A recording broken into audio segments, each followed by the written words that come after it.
Good afternoon, everyone, and welcome to this webinar, one in a series of webinars hosted by the Gilbert and Tobin Centre of Public Law at the University of New South Wales, looking at public law responses to the COVID-19 pandemic. And this webinar is looking specifically at the topic of fairness in virtual courtrooms and tribunals. And we're pleased to co-host this webinar with the Australian Institute of Administrative Law. And I thank Justice Rachel Pepper and Dr. Janina Bowie from the AIAL for their help with organising. So my name is Dr. Lisa Burton Crawford. I'm a senior lecturer here at UNSW and Deputy Director of the Gilbert and Tobin Centre of Public Law. And I will briefly introduce our range of panellists from across Australia with a range of perspectives on this topic. So we have first Justice Robert Beech-Jones, a judge of the Supreme Court of New South Wales, Dr. Anna Olijnyk, Senior Lecturer in Law at the University of Adelaide, whose research focuses on the role of courts in relation to other branches of government, Dr. Jo McIntyre, Senior Lecturer in Law at the University of South Australia, whose research examines the nature and scope of the judicial role, Kieran Pender, Senior Legal Advisor with the International Bar Association, Legal Policy and Research Unit in London, and a visiting fellow at the ANU Centre for International and Public Law. And last but not least, Stephen McDonald, a member of the South Australian Bar and Adjunct Associate Professor at the University of Adelaide Law School.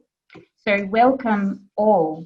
And I'd like to start first with an overview of the changes that have in fact been made to court and tribunal procedure in Australia. So I'll begin by asking Justice Beech-Jones, Judge, could you please give us an insight into how the operations of the court on which you sit have changed in response to the pandemic?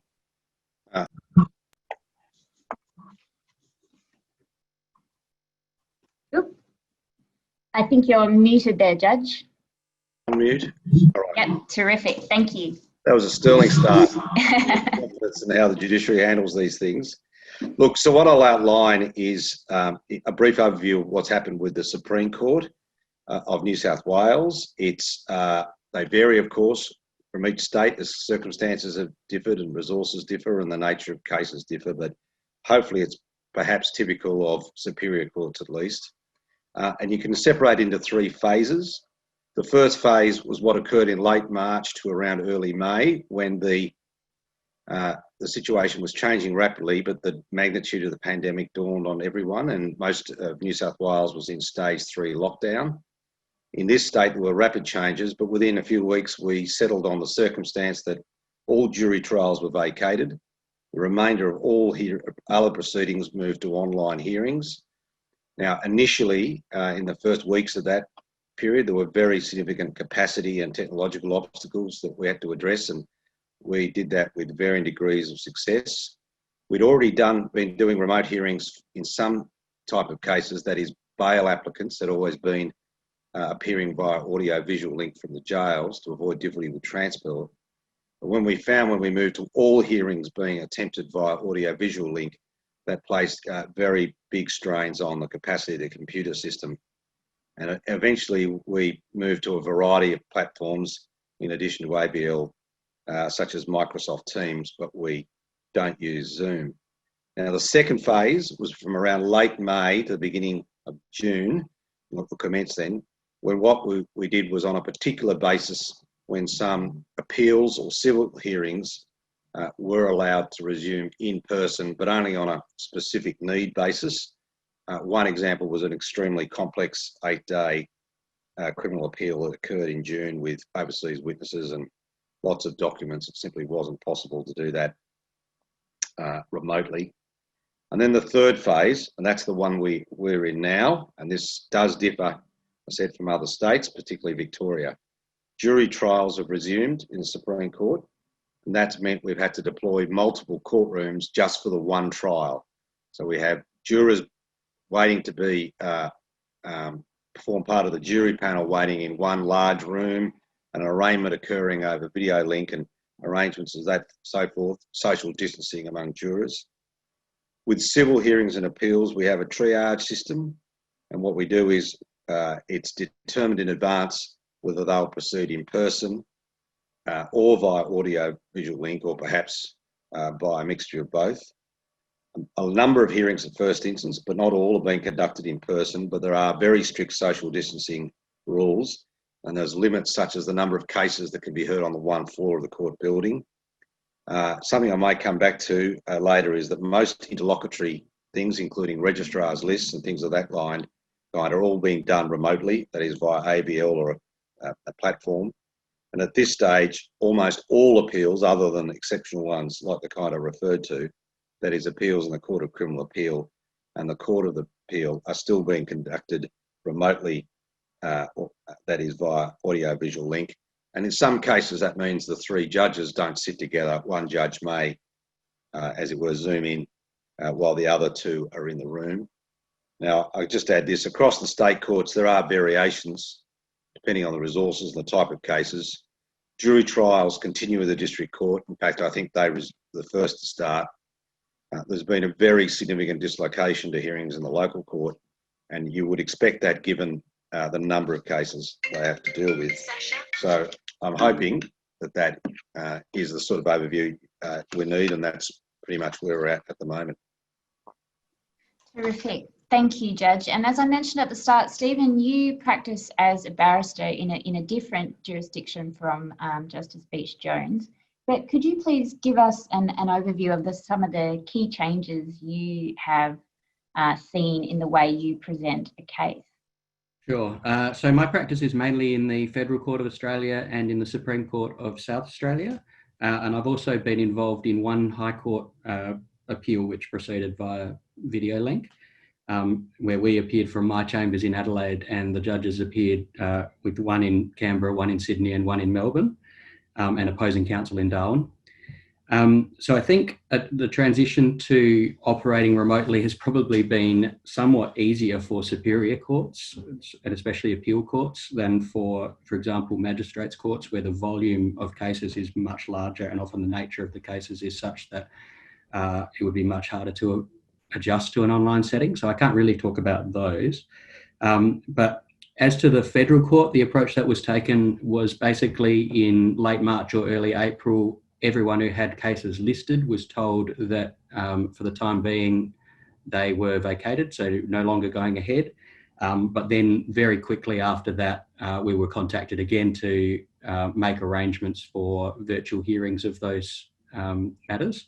So, and it wasn't long at all before full civil trials with evidence and the like were being conducted by video link, at least on a test sort of basis. So on the other hand, the South Australian Supreme Court seems to have taken almost the opposite approach, with the very notable exception of jury trials. But the intent was really to try to proceed as normally as possible. And I think that really just reflects the very lucky situation we've been in South Australia. But basically there was a lot of giving people the option to appear remotely, and things were done on an ad hoc basis, I think. But again, the South Australian Supreme Court's very lucky because it's just had an upgrade of its courtrooms, and with a lot of extra technology built in, which has made it sort of almost perfectly set up to be able to do that. So when there are practitioners from interstate, they've easily been able to appear via video link in South Australia. So obviously a major impact, as the judge said, has been with jury trials. That hasn't affected me personally, but I know in South Australia we put off all jury trials for a while. Now they're back on in both the District Court and the Supreme Court. But as the judge said, there's now need to use two courtrooms because the jury rooms aren't actually big enough to have jurors socially distanced in them. So for each trial, there's two courtrooms instead of one being used. So there's obviously a significant reduction in the number and the capacity to run multiple jury trials at once. So I mean, I think that the difference between the two courts that I largely practice in, the Supreme Court and the Federal Court, is largely that the Federal Court is a national court and it's adopted pretty well uniform practices. In that context, I've had quite a lot of remote hearings in the Federal Court that I've been involved in. I've had hearings where the technology's gone almost perfectly smoothly, and others that have been quite significantly affected by glitches and echoes and things like that. So I've had situations where we've had to try and disconnect and reconnect, or where judges who had been sitting in a courtroom together ended up getting up and having to go to their own chambers and trying to dial in from there to see if that was any better. In the end, though, I don't think any of the hearings I've been in, it would be said that it was so bad that anyone would feel that they hadn't been able to present their case.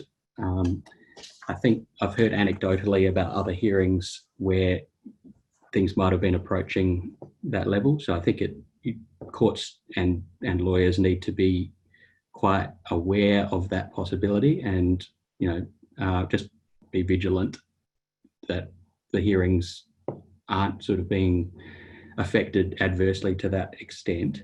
But as I say, in all the cases where I've been involved, I would say it's been noticeably suboptimal, but one wouldn't say that you've gone below the threshold of a fair hearing. Again, my cases usually involve quite detailed legal argument, but about established facts or written documentary evidence. And so I'm not really in a position to comment on how that might affect cases involving witnesses. So overall, it's a bit intangible, the effect, but a couple of things that I've particularly experienced are where there have been problems, everyone's been really accommodating and very patient. And I think that's just the sense that we're all new to this and experiencing it together, and we understand why we have to do these things. But sometimes I think that can actually mean that people are hesitant to interrupt and say that they can't hear you. So sometimes you get the sense you might have been talking for 5 minutes and then a judge will say, I didn't quite catch that. And then all the other judges will chime in and say, yeah, no, neither did we. And you wonder how much might have been missed.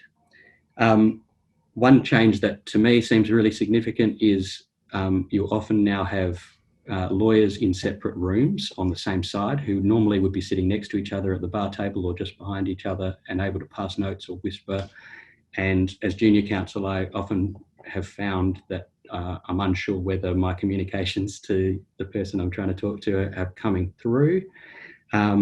It's more difficult to get someone's attention by sending them an email or a remote message.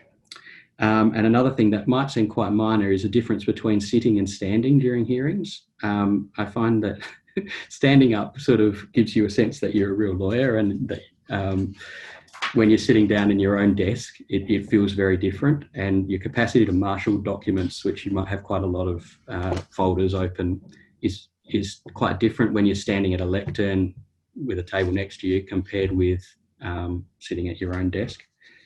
And the other last thing I think is you've got to be very conscious not to do anything that could be distracting, because your face is right up in everyone else's face all the time, where probably I might be distracting in real hearings without realising it, but I'm ultra conscious of it in this sort of situation. That's about it, I think. Thanks, Stephen. That's very interesting, and to highlight, I think, the geographical variation and the variation between different courts deciding matters at first instance versus appellate courts. And we're going to come back to some of those ideas about the geography of the courtroom and the change in the symbolic power of being on your feet versus being at home later on. First, I wanted to turn to Joe, Kieran and Anna, who have done a lot of academic research in this area. Joe and Kieran, you have studied the changes made in Australia in their broader legal and theoretical context. Are you able to give us any insight into the way that the Australian changes, the Australian response, compares to that taken in other jurisdictions? Well, look, I might jump in first. I think what Australia has managed to do is to pivot very, very quickly towards the online delivery of justice. So in that mid-March period, we saw Australian courts it was a case of over the weekend, as Steve was saying, things were cancelled, vacated, and then virtual hearings were in place, days later. And that was quite exceptional. We saw in the US, there was a much greater reluctance to take those opportunities and to embrace some of that approach of a more restrictive, socially distanced mindset. So there was one tragic example of a Brooklyn judge, Judge Johnny Lee Burns, who refused to allow any social distancing in his court, insisted upon the continuing of those traditional practices. This was in that last week of March. A fortnight later, he was dead from COVID. So we saw that reluctance to move quickly in the States. And I think that was replicated within the judicial system, what was happening more broadly in society. Now you've got a lot of the US federal circuit courts are in declared states of judicial emergency, where they have had to put in some very severe restrictions on what is possible in their courts, and are now moving to the sort of systems that we're hearing in Australia. But Australian courts, I think, were much faster to embrace those opportunities. And that was certainly the case with the UK as well, that continued to insist upon jury trials much later in the piece. And I think, Kieran, you're probably better placed to talk about what's happened in the UK. Sure. So I was based in London, and nominally I'm still based in London, but was in Australia in March and got stuck here. And so I'm still here, but have been keeping an eye on developments both in Australia and in the UK.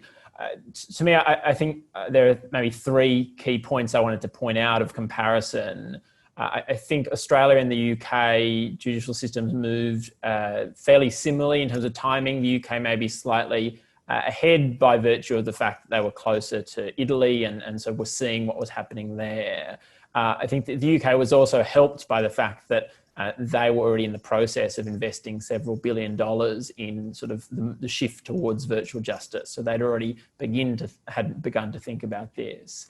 I think that the first sort of interesting element is the consistency in the British approach, whereas Australia has had, by virtue of our federal system, a much more broader experimentation, and different courts, as we've heard already, have adopted different approaches. And obviously there's limitations and shortcomings to that, but I think one key benefit has been the experimentation and the ability to try different ideas. And I think certain practices have sort of started in one jurisdiction and spread across Australia, whereas in the UK they've had a much more central top-down approach.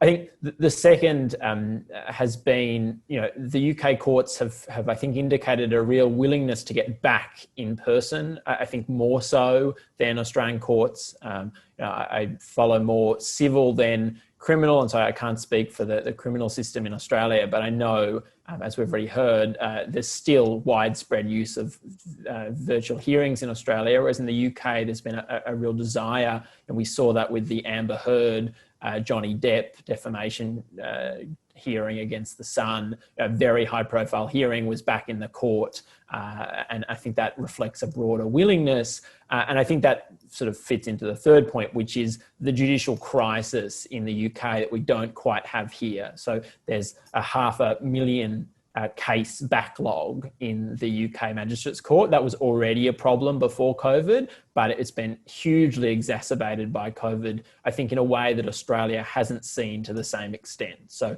the British government have set up 10, what they've called Nightingale courts, to try and expedite processing this backlog now that sort of they've got through their first wave of COVID. However, I think a lot of criticism of the effectiveness of that approach. I've seen a lot of commentary on Twitter of people going into those courtrooms and seeing widespread dysfunction. So I think some broad similarities between Australia and the UK, as you'd expect, but also some real points of divergence.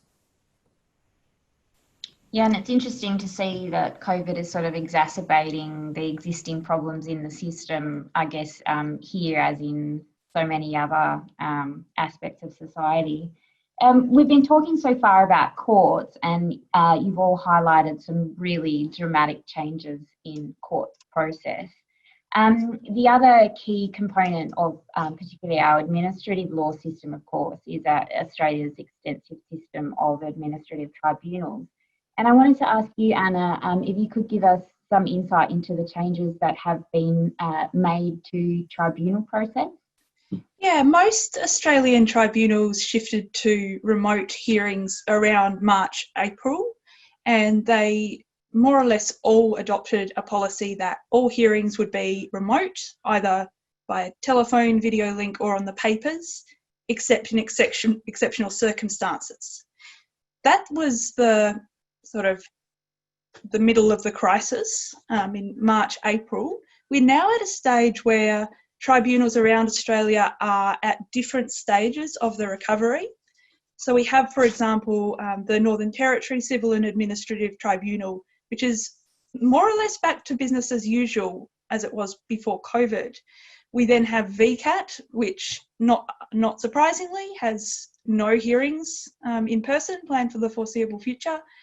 We have the New South Wales Civil and Administrative Tribunal, which has announced it will continue to have face-to-face hearings only in exceptional circumstances until December. The AAT has just started to work back towards some face-to-face hearings in limited circumstances. So we do see a spread of experiences across the Federation.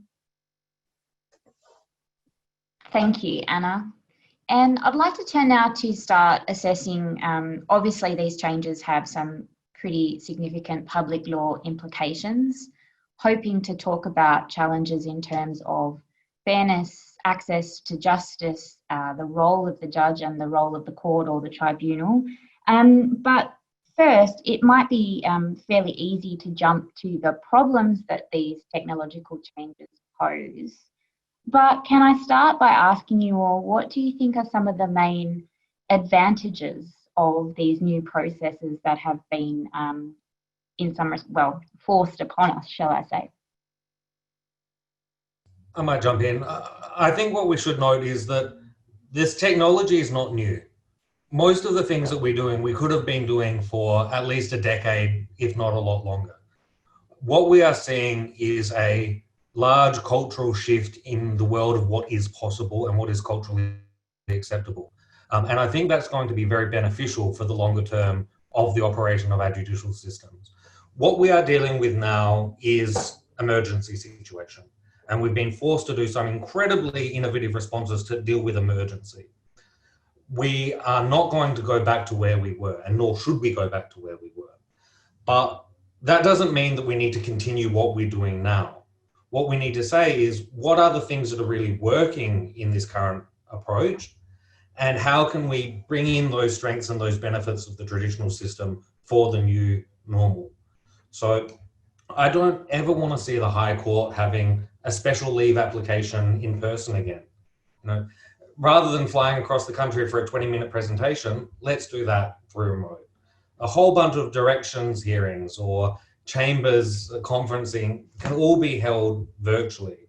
And I think there was a lot of cultural resistance that those of us that have been researching in online dispute resolution, online courts, have been seeing this coming for years, and it still felt years away. Suddenly what felt like being prophetic work feels redundant work because it's just what's happening now. And I don't think we've really appreciated that the ground has fundamentally shifted, and it's going to have some great benefits for access and efficiency in the operation of the system. Kieran, did you want to, Justice Beech-Jones, and then I'll pass over to Kieran. Yeah, look, a couple of points on that. I think it does raise, firstly, the whole area raises a important issue about the necessity for court to provide open access. Courts being open to the public is a fundamental tenet of what a court is. The difficulty with the technology that exists, or the platforms, is they present us with a binary choice of effectively cutting off public and third-party access or allowing almost unfettered access, getting to the point of perhaps, video of witnesses and so forth. Now, the possibility that we would move to effectively a Netflix of court proceedings would be a very big step, and I don't think anyone wants to take it. When we talk about the technology, can I just put this idea forward? None, for all they're worth, and they've been very good in a short-term system, none of the current platforms give to a judge the control that they have over a courtroom when it's conducted in person, and that is essential before discussion about long-term changes can go forward. And can I give you one example? Where you have proceedings that involve, for example, the victim of a child victim of a crime, or a police informer, or a trade secret, proceedings should continue in public, but there should be various times either no reference or a pseudonym reference or something like that to the name of the person or the object. Now, if you're doing a hearing in person, every now and then a lawyer slips up and it comes out, and it's dealt with by the judge reminding anyone who's present of the severe penalties that would occur to them if that is breached. When you have an online system, without a delay, you can't do that. And so you have this incredible risk of it all getting out of control. And you would need a platform that allowed a delay for third-party people who are viewing and instantaneous, as it were, for the parties and the witnesses. And the technology is simply not there at the moment. It may be easy to deal with, I don't know. But at the moment, the technology presents risks, and none of the platforms present the opportunity for the judge to control the courtroom as they must. And the second thing is to pick up what was just said is the necessity for an in-person hearing, or at least access to an in-person hearing, an essential aspect of the court process. Because is there a risk that if you move too much to remote, what we're actually talking about will be perceived by litigants as an administrative decision?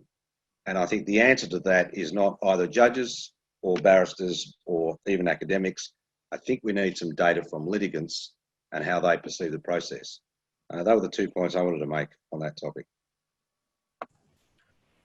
I think we might come on to, in due course, some of the challenges that virtual hearings are posed to open justice. But while we're talking about the positives, I think we have seen a number of high-profile cases being streamed live that makes them incredibly accessible and much more so than we would have seen otherwise in a non-COVID era. So, to take the Black Lives Matters protests, litigation, the first round of that was streamed on YouTube. We had thousands of people tuning in. One of the most significant pieces of litigation that we've seen in recent times in terms of its immediate impact, and that justice was open for everyone to see. Now, that's something we could have been doing pre-COVID, and in the UK, some of the really important Brexit litigation in Supreme Court was similarly streamed and had millions of people tuning into it. But I think the fact that COVID has forced the shift online has given us added impetus to use these tools that are available to make justice more accessible than it may otherwise have been.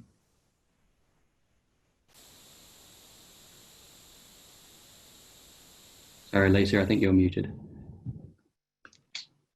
Can I put through a question that's come to us through the chat from Dr. Rebecca Ananian-Welsh at the University of Queensland?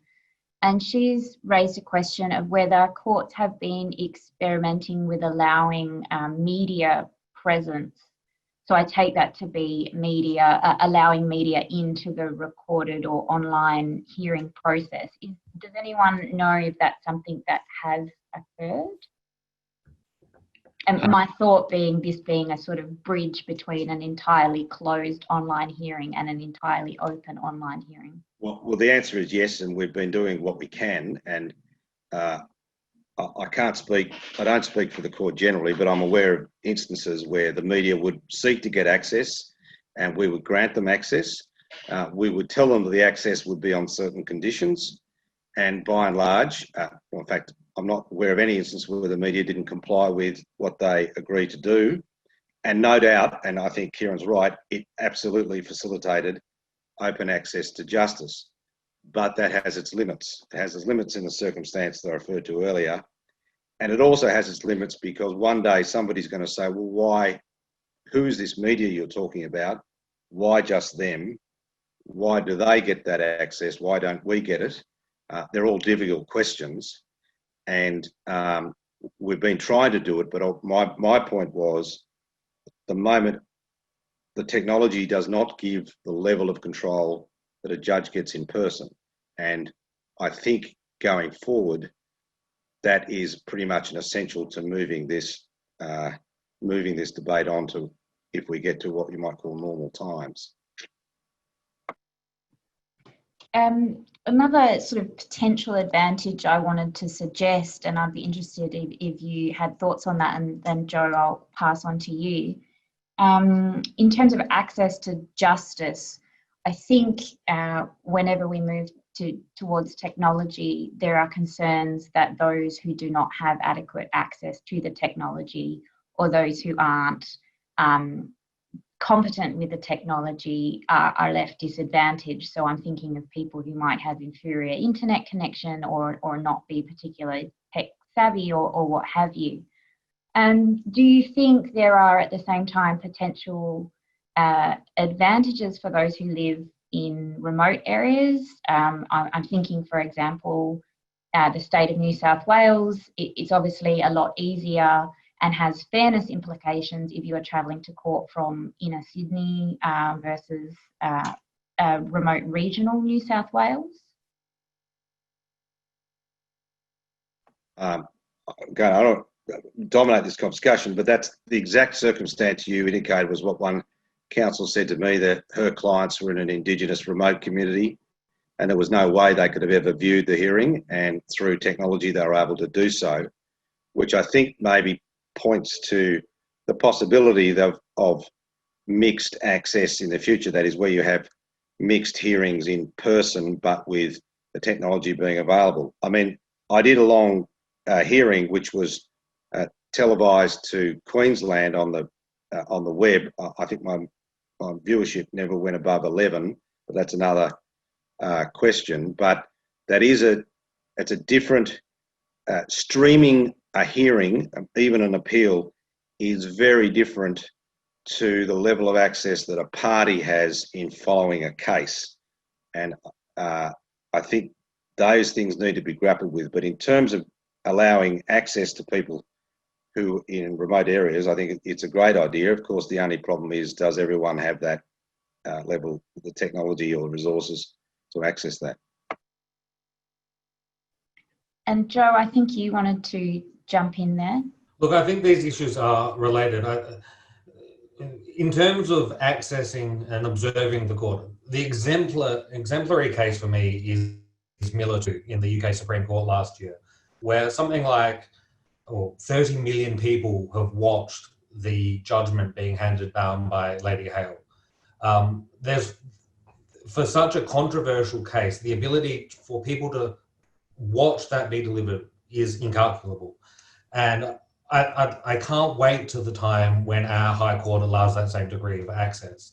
For things like that final appellate courts, there's great opportunity with this technology. I think it is a lot more difficult when we're dealing with the types of matters we were raising earlier, where open court has really relied on almost a concept of functional obscurity. Yes, you could open the door to anybody, but most people wouldn't walk in that room. And that allowed degrees of protection in how it operates. And so we're seeing that there are a lot of assumptions that were fed into the way our courts operate that we really haven't been articulating. What are you trying to achieve? What are the protections in place? Why is that important? And we need to articulate those things now if we are moving into digital space, or else we're going to be creating a whole lot of error and a whole lot of risk that we really don't want to introduce into the system. There are some really interesting comments coming through on the chat, which I hope everyone can see. If you can't find it, if you click on the chat icon down the bottom, it should open up on the right. And some of these, I think, are really drawing out some of the key ideas that I think the panelists have highlighted for us. The first is when we're talking about virtual courtrooms, virtual tribunals. there's a huge variation, and we need to be very specific about the court and the matter we're talking about. The important point that the judges raised about whether the technology matches for now what we need it to do. Dr. Maria O'Sullivan from Monash University has raised an interesting point, which I'll just flag, which is cases involving interpreters probably raise their own technological challenges. And I'd encourage you all to take a look at some of the links that people have shared showing examples from other jurisdictions of situations where courts have granted permission to join online hearings, which is very interesting. I want to turn now to think a little more critically about the challenges that these technologies pose, though several of the key ones have been foreshadowed already. The first I'd really like to talk about is procedural fairness. So a fundamental principle of Australian law, obviously central to the way in which courts and tribunals operate. And one of the core components of this is that every party before a court or tribunal has to be given the fair opportunity to put their side of the case. So what does procedural fairness look like when courts and tribunals are operating online? Anna, do you want to share some thoughts on that?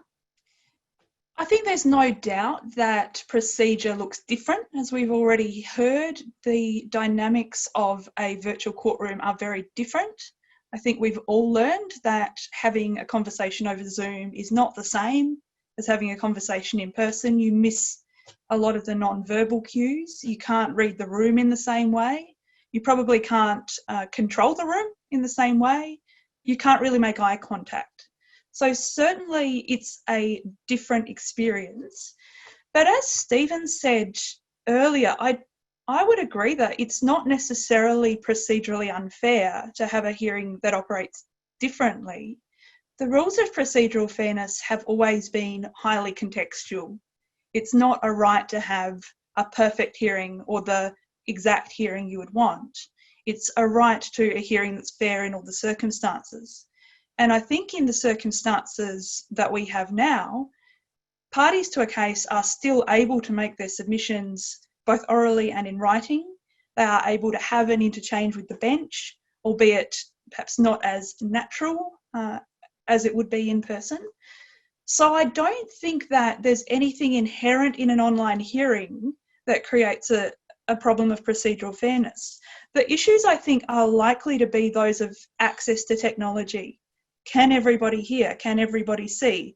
Is everybody being polite and not speaking up about the fact that they can't tell what's going on?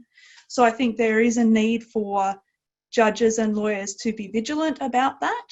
But judges and lawyers are used to being vigilant about procedural fairness. It's in their blood. So I don't think that's an insuperable problem either. I tend to think that while there's something about an online hearing that is quite dissonant for people who are used to physical court proceedings, I don't know that it's a procedural fairness issue as such. And we might come back to that in a moment when we talk about this idea of the shift in the geography of the courtroom. I was also quite heartened by Stephen's comment at the start that he is yet to encounter, I think he said, a case where he thought the technology had gone so awry that procedural fairness was denied. So that's very heartening. The other, I think, core public law principle that is implicated here is open justice. Kieran, this is something that you have researched specifically. Could you explain for us what you think open justice requires and how it can be maintained in an online environment? Sure. I think some of those issues have been foreshadowed, but just to sketch that out a bit more and give it a bit more depth, open justice is a core principle. We've had it for centuries now, but it has a degree of malleability, which has meant it's been able to adapt to different circumstances.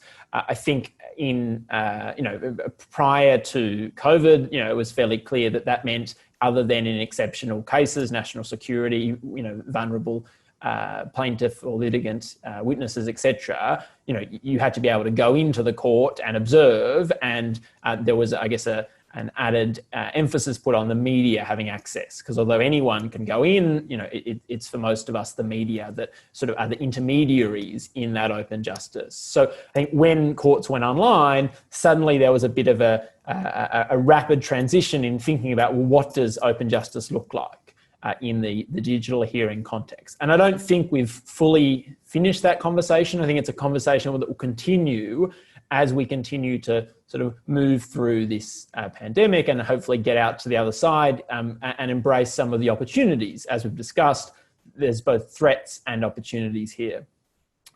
I think we saw, early on a number of cases, particularly in the federal court, grapple in judgments with this question. Is open justice being served with online hearings? And a number of judgments, particularly from Justice Perham, said yes, we will take steps, including, for example, on request from members of the public, giving links to the team hearings, etc. So I think we've sort of muddled through, and we've got a functional approach where people can access hearings. Where we go from there, I think, is the open question. And I know that while it sounds good in principle, and I've also heard of courts having screens in states with a degree of more access, less COVID restrictions, they've introduced screens in courts so people can still go in. But at the same time, we're also, hearing a lot of anecdotal evidence of limitations of open justice. I follow a lot of court reporters on Twitter and hearing stories about people being denied access or not getting the same access they might otherwise. Now, I'm cognizant that the plural of anecdote isn't evidence, and so the extent to which we can rely on that. But we were already seeing a rise in suppression orders and other limitations on open justice in recent years. And so I think all of us need to think critically about, as we move forward and we continue this, if we move beyond the emergency phase and we get into the sort of new normal phase, what does that mean for open justice? And how can we embrace some of the positives that online hearings mean, but also address some of the limitations, and the judge has touched on some of those issues, and how do we address those effectively without denying the media and then the public more broadly access to the courts. And I think if we can do that, and I think it's noticeable that there's been a lot of conversation and commentary in the UK on this, probably less so here, but hopefully we can continue this conversation, we might come out the other side with more open courts and more open justice than we had before. And that would be a great win and a great success from this otherwise fairly turbulent and terrible period. But equally, I think open justice, by moving away from the orthodox, we have raised barriers to that justice, and we need to make sure that those barriers are lowered at the first opportunity, or we provide avenues to go over the barriers, to torture the metaphor a little bit. Steve, do you want to jump in?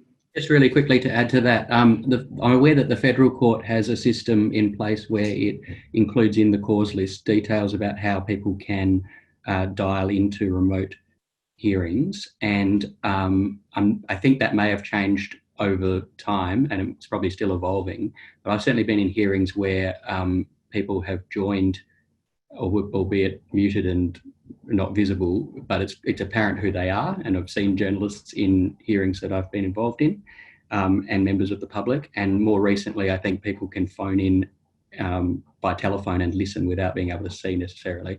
So there are, I know that has resulted in a form of open justice that's in some dimensions narrower, but in some dimensions broader than what normally occurs, because so I've been involved in a migration appeal, which was of quite general interest to people who practice in that area and academics. And I know that quite a few people in other states were able to dial in and listen to the hearing, who otherwise would have relied on the media or on other accounts of what had happened to be able to know what was happening. So normally you have courtrooms accessible only to people who are physically able to enter the courtroom and have the time and inclination to go through security and all those sorts of things.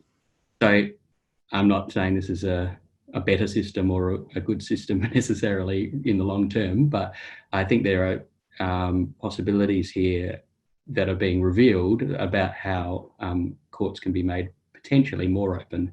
And in saying that, I am also completely agree with Justice Beech-Jones that there are potentially difficulties associated with that as well. And I think it might depend a lot on the type of hearing and the type of matter that's being involved, whether that's appropriate or possible. But yeah, that's been my experience, that I've seen people in courtrooms who wouldn't have been in courtrooms effectively.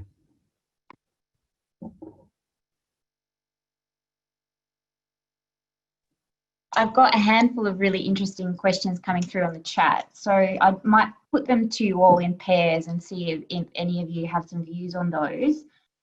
First, Maria O'Sullivan from Monash University has asked us to drill down a little bit more into the procedural fairness issue. And she gives an example of a case last week, plaintiff S270, when apparently there were some considerable technical difficulties. And the question is, how do judges decide when procedural fairness has been compromised? What is the threshold? And I can imagine that in this day and age, it probably is going to turn a lot on all of our favourite case, Hussain and Minister for Immigration, and the idea of materiality. Another question that's come through, and I might stop there before I go to the other ones, is around contempt. So I think that this ties in very closely with what the judge has been emphasising about judicial control of the courtroom. Would contempt over a extreme amount to contempt court? Does this require reassessment of the doctrine of contempt? Anna, I can see you would like to comment on. Yeah, I'll have a go at both of those. On procedural fairness, I'm not familiar with that particular case, but I think the threshold would be whether a party's been deprived of the opportunity to advance their case, to put forward their case. So the questions would be, did they lose the opportunity to put forward a particular argument or to have an argument interrogated? Is the case going to be decided adversely to them on a point that they weren't able to address? It would be that sort of inquiry. On contempt in the face of the court, great question. There's two lines of authority on the concept of contempt in the face of the court. And one line is that it's anything that the judge can see or hear during the hearing. And the rationale for that doctrine is, if the judge has seen what happened, then they can punish that summarily without the need for separate proceedings. I think that's a problematic rationale. But the other rationale for contempt in the face of the court is that it's there to enable court proceedings to continue smoothly, so that anything that disrupts court proceedings is what would fall within the category of contempt in the face of the court. So potentially, if something's done on Zoom or over some kind of stream, there's an easy solution of simply muting or excluding that person rather than having to rely on contempt proceedings for that. Of course, if you're talking about other forms of contempt, then the analysis would be different. Could I just say something about the second part, which is the contempt? I think if we all put our heads together, we could come up with about 10 different law student questions about various things that happen online, whether trolling a witness might be interfering with the court process and all those sort of things. But the short answer is judges, especially trial judges, they don't want to be dealing with contempt, because contempt is just a massive distraction from running the case. And, you know, the instances of dealing with people who might abuse confidential information they receive over the court are very rare. And it's also very rare that it's intentionally done. The much harder questions is who, when they receive this information, did that person know that there was some problem with it? Did they know that there was an order or legislative prohibition on that, on its release in some other way? And when you have the immediacy of a courtroom, you've got a much better, and you've got the journalists in court, there is a much better way to control that without it ever getting to the heat of contempt or anything else. And all I was referring to earlier was not that there aren't some great possibilities in terms of access to justice in the in the use of the technology, but eventually we're going to run into the difficult questions unless we also look to that point of saying, what is the control the court has on the dissemination of information under the platforms? Because for every great benefit, and I can see them, of open slather, we can all come up with equal risks. Contempt is interesting, but contempt, because, and you can tell by it's so rarely used, is something everyone would prefer to avoid if they could. And Justice Rachel Pepper has said that this will in part raise questions about what is the courtroom, how is the courtroom understood when it's operating by a virtual hearing. But some very persuasive points there from the judge about trying, the greater goal would be to avoid a contempt issue altogether. Just to jump back to the procedural fairness point, the case that I alluded to, Hussain and Minister for Immigration, sort of recognised, to my mind, a new definition of jurisdictional error, which is that a jurisdictional error should now be understood as a material departure from the limits on the power. So in the procedural fairness context, that squarely directs attention to whether the departure from the requirements of procedural fairness affected the outcome of the case. So I think that that is quite consistent with what others have been saying about it's a matter of context and degree, and whether the technological challenges or whatever else the issue was had a material impact on the outcome. Kieran, did I see a hand from you? No.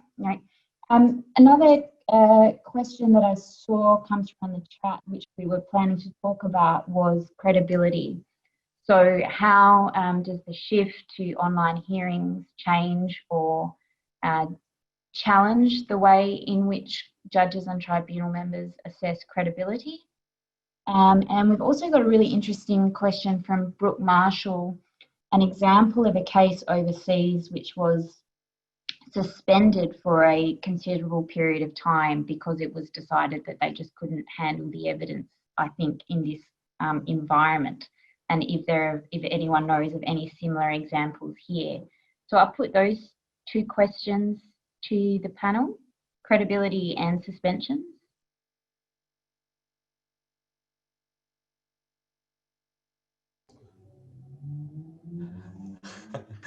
Look, we had a bit of a discussion about this before, and I think there's the practical elements of what's happening right now. Under emergency measures, what is acceptable?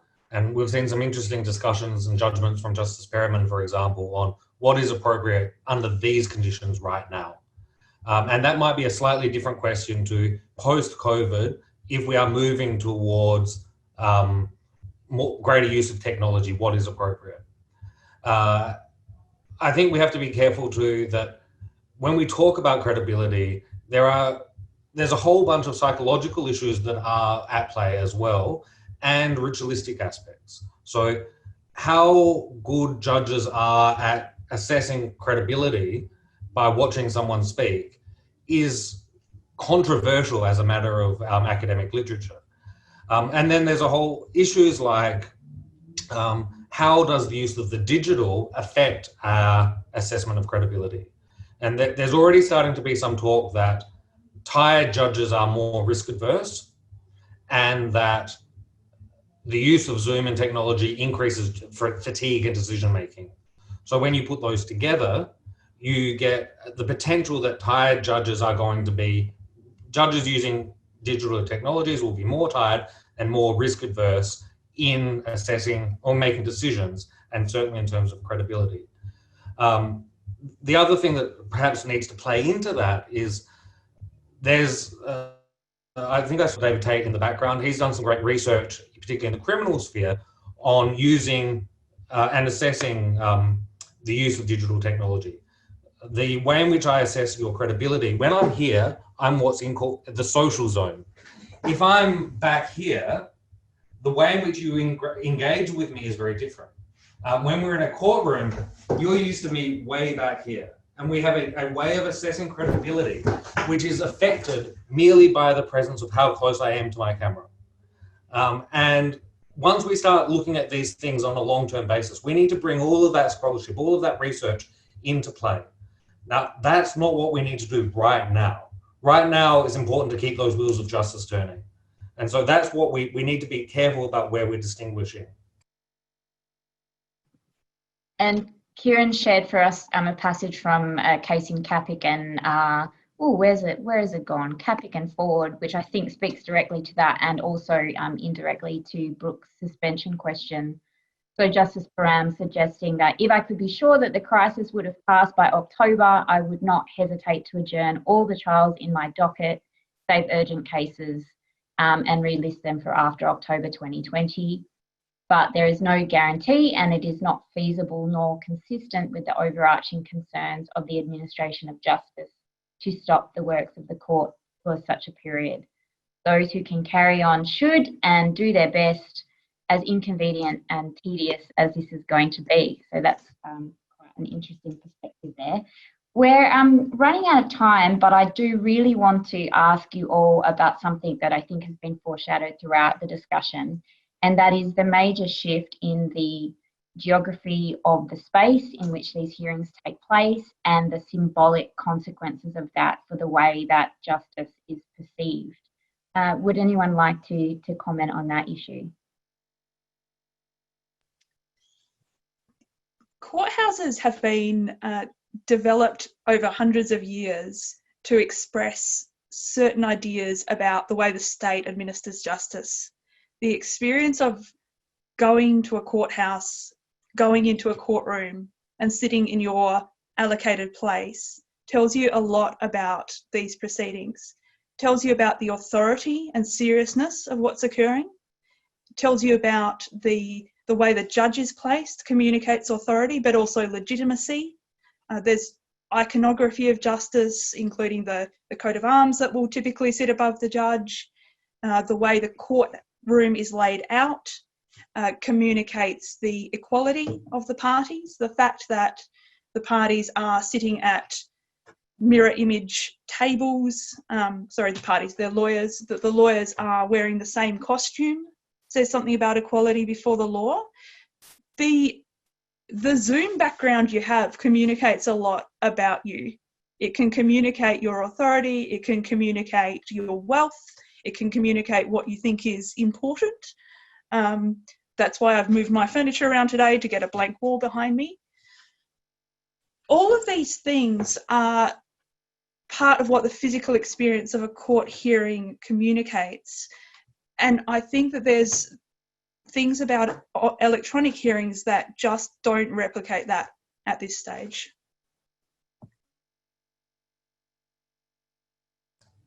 Part of this too is understanding what it is we want our courts to do and how they do that. Courts are not just dispute resolvers. They are a vital branch in governing our society, and the way in which they engage through the courtroom in that space really affects that. The way in which we engage in legal reasoning, what is legally relevant, and what we allow in the courtroom plays into it. So one of the bargains we strike with legal processes is we have very strict rules of what is legally relevant, but we often have a little bit more relaxation about what might be said. We allow a degree of storytelling, we allow a degree of human engagement, and that's that ritualistic aspect of it. We have a very grand ritual of judicial process, and part of what that ritual brings is a degree of legitimacy and acceptability of final determination. The judge has seen me, the judge has heard me. The judge might not have agreed with me, but that ritual helps bring that finality to proceedings. I've got real concerns about the degree in which virtual hearings have that same element of rituality, and certainly not as we're currently practicing them. This doesn't mean that we can't develop new rituals and new forms, and we're already seeing that starting to begin. But we need to think of what was valuable in the traditional system, and how can that be replicated in the emerging system. And I think once again, getting the technology to the quality that we need it is going to be crucial, because I'm sure everyone will agree, if you're in a meeting and the the technology is playing up, you can't hear someone, or I dare say it, I've done it about 3 times myself, you forget to unmute yourself, it does rather diminish your sense of authority, I think. And so these are all really important considerations. Some of the comments coming through on the chat from Kieran and as well from Amelia are about courts preparing custom and standard Zoom backgrounds for barristers to use, which I think we can all agree is something we would never have contemplated before 2020. So that might be a note on which we should end it, though I'm sure we've got a huge amount more we could say. I want to thank again all of you for coming along and joining us, Justice Robert Beech-Jones, Dr. Anna Olijnyk, Dr. Joe McDonald, Kieran Pender and Stephen McDonald. And thank you all for joining along at home and for your terrific chat, comments and questions. Thanks all. Thanks, Lisa.